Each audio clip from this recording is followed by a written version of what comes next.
Bapak, Duk, sabar ya. Ini kabar baik. Dana amanah kita sudah di Jakarta, di Bank BI. Katanya dibawa pakai truk, dijaga ketat. Dinda mengernyitkan dahi, bingung. Truk, Pak? Truk apa?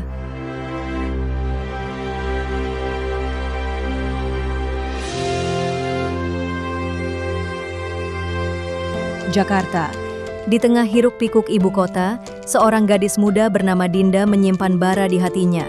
Target pekerjaan dan gemerlap kota seolah menutupi kekhawatiran mendalam tentang orang tuanya di kampung. Terjebak dalam mimpi palsu, dana amanah, tabungan mereka terkuras demi janji-janji kosong. Namun, Dinda bukan hanya meratapi. Dengan tekad membaja, ia memutuskan mencari kebenaran. Dari layar ponsel yang menampilkan bukti absurd, langkahnya terarah ke jantung keuangan negara, Bank Indonesia. Inilah kisah Dinda, menantang ilusi demi menyelamatkan orang yang dicintainya. Saudaraku, dana revolusi. Di balik setiap modus penipuan, ada kisah-kisah pribadi yang pilu. Kisah tentang harapan yang terkuras, janji yang terus diulang, dan pengorbanan yang sia-sia. Hari ini, kami ingin mengajak Anda menelusuri kisah seorang anak, seorang gadis perantau yang lelah menyaksikan orang tuanya terjebak dalam ilusi. Kisah tentang pencariannya akan kebenaran, jauh dari desa kecilnya hingga ke jantung ibu kota. Ini adalah kisah tentang seorang anak yang memutuskan untuk tidak lagi hanya memohon orang tuanya berhenti, melainkan mencari bukti nyata untuk membongkar kebohongan itu sendiri. Namanya Dinda, seorang gadis cantik, muda, dan cerdas yang merantau di Jakarta. Ia bekerja sebagai staf marketing di sebuah kantor konsultan terkemuka di pusat kota. Kehidupan Dinda di ibu kota penuh dengan target, presentasi, dan tekanan kerja. Namun beban terberatnya bukan datang dari kantor, melainkan dari panggilan telepon orang tuanya di kampung. Sudah hampir 5 tahun orang tua Dinda yang tinggal di sebuah desa di perbatasan Jawa Barat dan Jawa Tengah terjebak dalam lingkaran setan paguyuban dana amanah PPUI. Secara diam-diam, mereka terus mengirimkan uang kontribusi kepada para pemangku dengan harapan suatu saat nanti janji pembagian dana akan terwujud. Dinda sudah berkali-kali memperingatkan, memohon agar uang itu ditabung saja, namun nasihatnya selalu dianggap angin lalu. Ini amanah, Nduk, jawab bapaknya, harus sabar.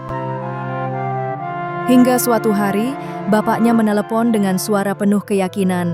Nduk, sabar ya, dana amanah kita sudah masuk ke Bank BI Jakarta. Katanya dana itu dibawa pakai truk, dijaga ketat. Perkataan ini adalah titik balik bagi Dinda. Klaim yang absurd namun sangat spesifik. Truk dan Bank BI Jakarta. Ini bukan lagi cerita gaib yang tak bisa dilacak.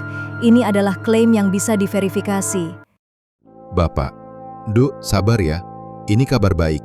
Dana amanah kita sudah di Jakarta, di Bank BI. Katanya dibawa pakai truk, dijaga ketat. Dinda mengernyitkan dahi, bingung. Truk, Pak? Truk apa? Truk sampah? Bapak, hus, bukan. Ya truk besar, Duk. Truk kayak bawa barang-barang berat itu. Pokoknya aman, dijaga ketat. Bapak yakin, sebentar lagi cair. Dinda, sambil menatap layar komputer di depannya, senyumnya menghilang digantikan ekspresi keras. Truk, di Bank Indonesia. Dinda tak lagi bisa diam. Ia pun mengambil foto-foto dari grup chat paguyuban, foto-foto pemangku seperti Agus Santoso dan sosok yang disebut Bunda Nilia. Dengan tekad yang bulat, ia menukar seragam kerjanya dengan pakaian kasual dan menuju sebuah gedung megah yang menjulang tinggi di Jakarta Pusat, Gedung Bank Indonesia. Di pintu masuk, ia memberanikan diri mendekati salah satu satpam yang sedang berjaga. "Permisi, Pak," sapanya sopan, sambil menunjukkan foto-foto di ponselnya. "Maaf, Bapak pernah melihat orang-orang ini berseliweran atau sempat lalu lalang di sini?" Katanya mereka membawa dana amanah dalam jumlah besar. Satpam itu melihat foto, mengerutkan dahi, lalu tersenyum sopan sambil menggelengkan kepala. "Tidak pernah, Neng. Di sini tidak ada urusan dengan hal-hal seperti itu. Semua prosedur resmi." Namun Dinda tidak menyerah. Setelah mendapat izin, ia memberanikan diri masuk. Ia bertanya kepada petugas di meja informasi, bahkan sampai ke salah satu staf teller. Setelah berkali-kali ditolak dengan jawaban yang sopan, seorang petugas bank yang lebih senior dan sabar akhirnya menghampiri Dinda. "Maaf Mbak, ini bukan ranah kerja kami," kata petugas itu lembut. "Tapi mari saya jelaskan sedikit. Sebuah dana dengan jumlah besar, apalagi dari luar negeri, tidak bisa hanya dibawa menggunakan truk dan disimpan begitu saja di sini. Ada instrumen, mekanisme, dan proses teknis yang sangat ketat, mulai dari verifikasi asal-usul dana, penerbitan surat berharga, hingga alur pencairan yang transparan. Semua tercatat dan tidak ada yang namanya dibawa secara diam-diam." Penjelasan singkat namun penting itu seketika membuat Dinda tersipu malu. Bukan karena ia bodoh, tapi karena ia menyadari betapa naifnya klaim yang dipercayai orang tuanya.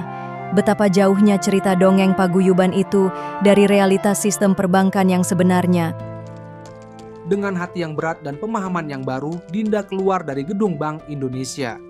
Ia tidak mendapatkan jawaban yang ia cari, tapi ia mendapatkan kebenaran yang pahit. Kebenaran bahwa dana amanah itu tidak pernah ada. Truk itu hanya ilusi, dan janji-janji itu hanyalah bualan yang tidak memiliki dasar logika, apalagi dasar teknis perbankan yang valid. Ia menyadari, uang orang tuanya bukan hilang karena ritual yang salah, melainkan karena kepercayaan yang salah. Harta amanah yang sebenarnya adalah uang hasil keringat orang tuanya sendiri, yang seharusnya digunakan untuk masa depan, bukan diserahkan pada janji kosong. Saudaraku, jangan biarkan diri kita terjebak pada janji-janji yang bisa dibuktikan kebohongannya. Jadilah seperti Dinda. Gunakan akal sehat dan keberanian Anda untuk mencari tahu kebenaran. Karena harta amanah yang sejati adalah kesadaran. Dan dana revolusi yang sesungguhnya adalah keberanian kita untuk melawan ilusi.